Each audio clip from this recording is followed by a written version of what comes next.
Hi, this is Ghalib Kamal. I'm talking to you through my YouTube channel. And the topic that we are going to talk about today is Islamophobia.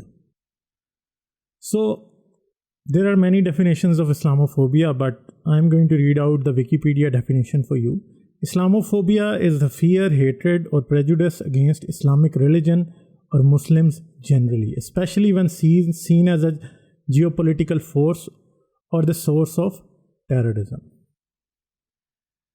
So, this definition also includes any kind of hatred or prejudice against Islamic religion.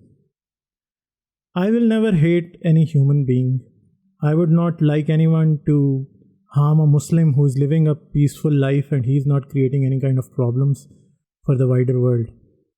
But Islam as a religion or Muslim as a people have harmed so many of us at so many levels that we don't know where to start from. The people who live in the West, they will always think that Muslims are a minority there and their rights should be protected. And this, I agree with it 100%. But what about the people, the non-Muslim people who are living in Muslim countries like Pakistan, Egypt, Iraq, Syria, Jordan, Lebanon? So what about those people? What about what Boko Haram does with non-Muslims living in their governed areas? What about ISIS doing with Yazidis? What they do with Yazidis? What about they raping their girls and all of that? What about Taliban when they flog young girls accusing them of adultery? What about Taliban when they smash the Buddha statues in Afghanistan?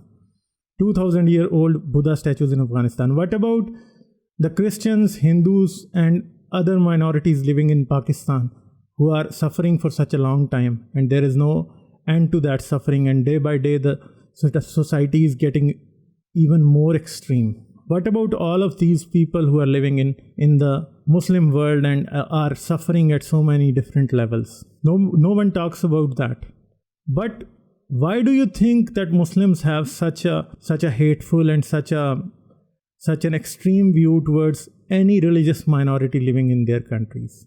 Whenever people talk about Islam, most of the times they talk about the immediate effects of Islam, like someone blowing themselves up in a church or in a market, or killing people in a Christmas gathering, or killing some random person who is saying anything against Islam, or giving death threats to Salman Rushdie and Taslima Nasreen, and shutting out many other activists who criticize Islam. What about all of this? How people are being branded Islamophobes when there is a genuine reason to think that Islam is a religion that teaches hate, tells the believers of Islam to deal with non-believers in a very harsh way, and it allows the use of power against the minorities living in an Islamic state. So it happens all over. Islamic history is filled with so many examples where non-Muslims were treated very badly, where any criticism or any ideological difference with Islamic doctrine was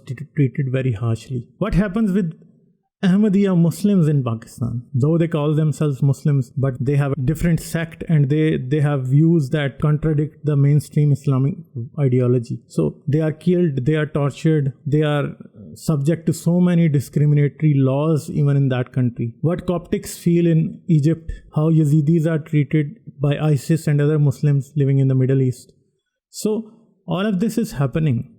But when we see towards the Muslims living in Western countries, they are getting a very good treatment. They are allowed to preach their religion. But can you preach any other religion in Pakistan? Can you even talk about Islam in a critical view in a Muslim country? You can never do that. And the minorities which are living in Islamic countries fear what Islam is. They know what Islam is and how it has been suppressing them for such a long time. Right now, Hindus from Pakistan are migrating to India in the thousands every year. And the already dwindling Hindu population, which is very poor, and most of the Hindus living in Pakistan are from low caste Hindus. So they are suffering on so many levels. There are forcible conversions of Hindu girls and all of that is happening. right now. And then there are blasphemy laws, and Pakistani minorities have been the biggest subject of blasphemy laws. Activists like myself can never come into the open and talk about what we think about Islam or what we think about the political and religious ideology of Islam and how we think Pakistan should be a secular country. We cannot say all of this in open because we are always fearful for our own lives. We cannot even expose our own identities right now. So what do you think? How Muslims are playing this victim card in the West and on a global level, and where there are ex-Muslims or minorities living in the Muslim countries, there is not even a talk about these people. When we criticize ISIS, we always try to leave Islam out of it. We don't say,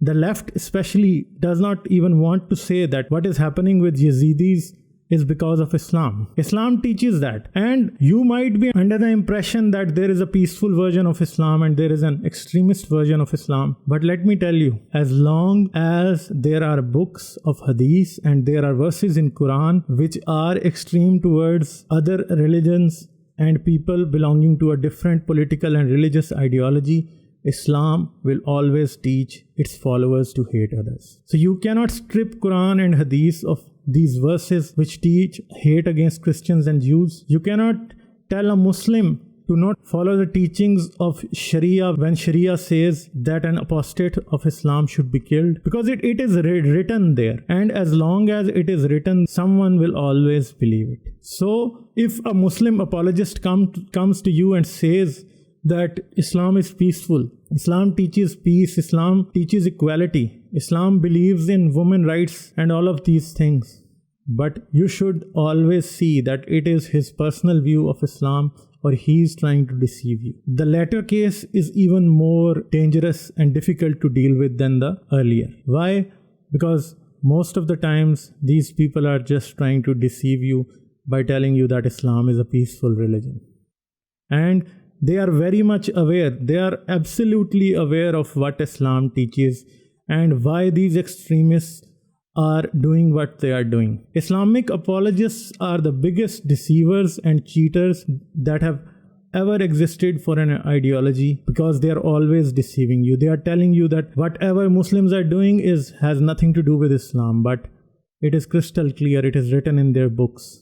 And as long as there are these books, there will be someone who will follow these teachings. And this apologist is always trying to convince you that Islam is a peaceful religion, but they never try to convince Muslims that there is no place for extremist thought in Islam. They never do, because when they will talk about this and they will say that Islam does not need to be extreme, Islam does not need to punish apostates, Islam does not need to think that non-Muslims are unacceptable. So what will happen? They will never say it to a Muslim, because they know that he knows that it is written in their books. And what they are trying to do is very tactfully slip Islam into this global perspective as a victim of the current global worldview. But the problem is, Islam is not a victim. Islam is an oppressor, and it always will be an oppressor. For the last 1400 years, it has been an oppressor. Oppressor of the weak. It has believed in slavery. It believes in subjugation of women. It believes in forcible conversions. They absolutely think that